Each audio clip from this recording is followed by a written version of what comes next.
You're always at your best when you're having fun. If you want to see the best side of a person, have fun. But without fun, marriage becomes a business relationship. Mm-hmm. As we've aged, we find little things to do that are fun. Like, we love to go shoot guns now. My favorite thing is to sit on our back porch when the weather's good and, just sit and talk and, just be together that way. It's something that's so important that you discipline yourself to do something all along your marriage. And being as old as we are, we don't do date nights. We do date days. Whatever we do, we typically do sometime between 11 and 2 or 3 in the afternoon. We really do. Because I'm getting ready for bed at 4. Yeah. I'm Jimmy Evans. This is my wife, Karen. Welcome to Marriage Today podcast. If you're watching on YouTube, be sure and like and subscribe. And today we're talking about just the importance of date night, establishing special times together as a married couple, which is very, very important, Karen. Now, we got married. Of course, we almost divorced after several years. We had a terrible marriage, and I played golf all the time, worked all the time. Did not have a prioritized relationship. I mean, golf was first, work was first. Yeah. When I changed and we began to get our marriage the way it should be, we really didn't go out on dates as much because our kids were little, but we established nights that we were going to be together alone in the house. In other words, we'd put the kids to bed and we would just prioritize being together. And we did that once or twice a week. But the thing that we did that I remember back on, and I want you to tell your perspective on this, we always had on the calendar every 5 or 6 weeks, we would go. We didn't have any money. We didn't have any much discretionary income, but we would drive an hour and a half to the next town or next city and just rent a cheap hotel room and just go in there and stay for a couple of days and get my parents to take care of the kids or get babysitters. And we did that. And that was the most important thing that we did when our kids were growing up. And I became busier and busier. We always had something every week, but then we always had something every 5 or 6 weeks on the calendar that was prioritized. And those just 1 or 2 days alone together like that was incredibly important. Well, and see, our lifestyle is so much different than a lot of people where you work from home most of the time. And so you're around me most of the day. And so we do see each other and we're extremely good about communicating through the phone. So we're good at communicating and checking on each other and being with each other. And so as we've aged, and as our lives have changed, we find little things to do that are fun. Like, we love to go shoot guns now, so we'll make that a priority to go shoot guns. And then like, my favorite thing is to sit on our back porch when the weather's good and, just sit and talk and, just be together that way, because I think that it's something that's so important that you discipline yourself to do something, all along your marriage. And if seasons and life changes are coming, you can still find a way to be together. You can still find a way to prioritize the relationship you have with your spouse. And, going to the movies. I mean, I love COVID kind of messed things up, but going back and going to the movies together and, going out to eat and, just spending time together. The one thing I would like that you don't do, that I wish you did, was play games. So I enjoy it when my grandkids come over and play games with me. We'll play games. But, because it's a fun thing just to spend time together. And I always enjoy being with you. I mean, you're a fun guy. Oh, thank you. You're welcome. I'm a fun date. Well, having an empty nest as long as we have and being as old as we are, we don't do date nights. We do date days. And so whatever we do, we typically do sometime between 11 and 2 or 3 in the afternoon. We really do. Because I'm getting ready for bed at 4. Yeah. But so that's different. But when the kids were around, you have to You have to build those disciplines. You have to have disciplines. And the date night, and our kids, since the day our kids got married, they've had date night every week, and they're good about it. And they're also good about going on trips.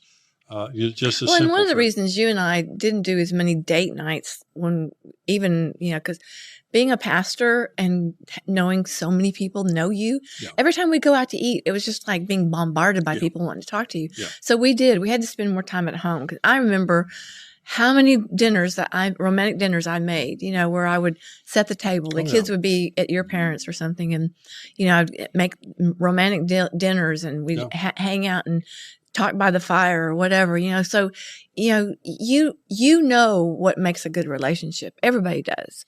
It's just a matter of making those steps and choices to start doing them. It's a huge statement to your spouse and to your marriage that you're committed every week, and then every so often, every week, to have a date night. Or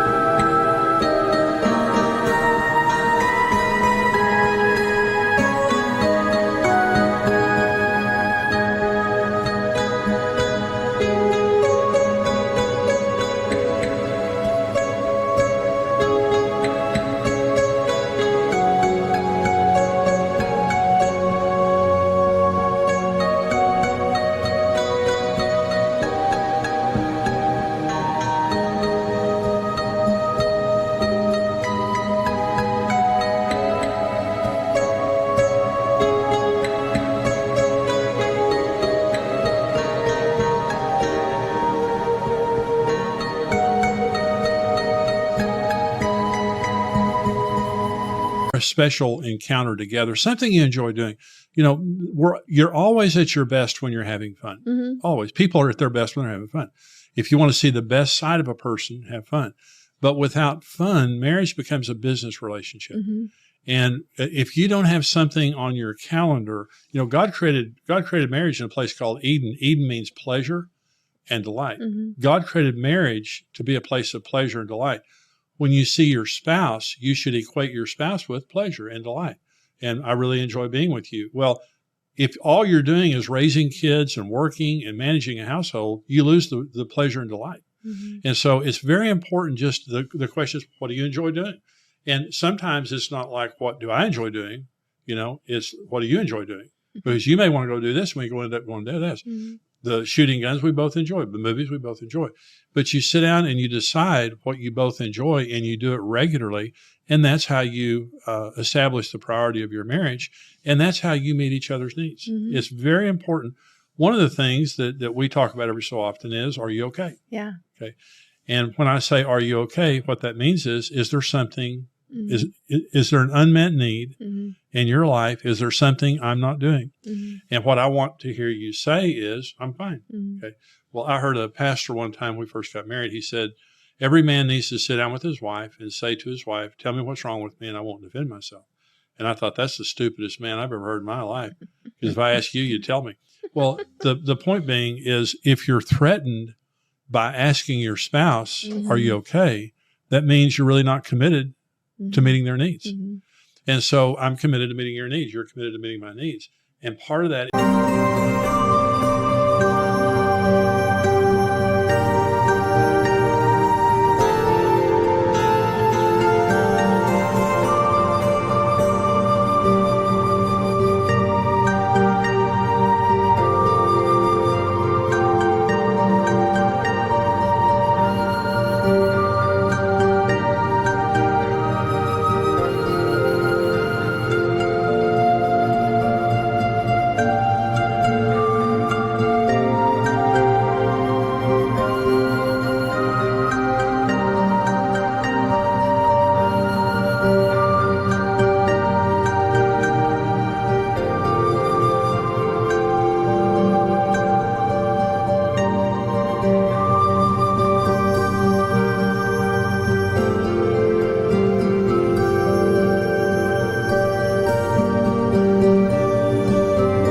is having a regular opportunity of being together without distraction, without computers, TVs, kids, or anything else. A regular opportunity to be together where we talk and we meet each other's needs. I think that's really good. And that's a date night, or that's a date day. We hope that this has been encouragement to you. We encourage you to sit down and talk about this as a couple and have a date night and talk about the issue of date nights, and make a commitment that says every Monday night, every Friday night, or whenever it is, we're going to have a date night or a date day every couple of months or so. We're going to, go to the next town rent a cheap motel and stay there for a day or two or something. Make sure that you're always looking forward to something as a couple that's going to keep you meeting each other's needs and being together. And if you're not able to do this, it might be that you have some issues. You've got anger, you've got problems, and you really don't want to be alone. Get help for your marriage. We have XO mediators on xomarriage.com. We have our XO mediators that will help you with your marriage. That you can talk to them on the phone, Zoom call. You can come here. We're in the Dallas-Fort Worth Metroplex here, but they can help your marriage. We have a high success rate of helping couples resolve the issues in their marriage. And if you have issues in your marriage, it's wisdom to get help for that. It's not weakness. It's wisdom to get help. So get help. Go to your pastor, go to your church, go to a Christian counselor, but be sure if there's something that's keeping you from being together and meeting each other's needs, do whatever you have to do to resolve that issue so you can have the marriage of your dreams. Thank you for joining us today. We'll see you again next time. God bless you.